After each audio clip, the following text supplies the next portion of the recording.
สมัยจำลายพอมันเชียร์ก็พลายก็ปีพอมันได้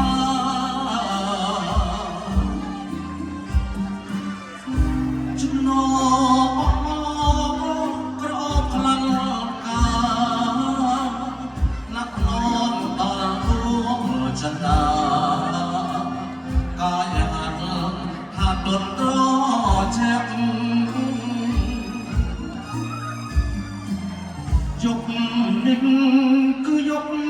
กายยังพอเวรสลาจูบเดินเลิศทิดาตาจัดจนเป็น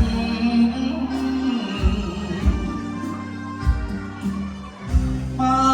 กนายเพื่อนชักสมรมวงแผลปัดพาลูกบ่แล้วเจอเจ็บมันแม่นสบัน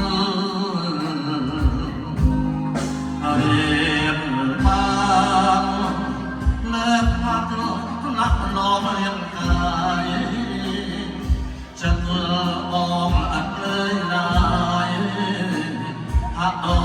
นจูบผ่านแม่อันเนสาห้องสรองห้องสรบจอกคลังกายพอมันกระโอบโดดคลังพยาน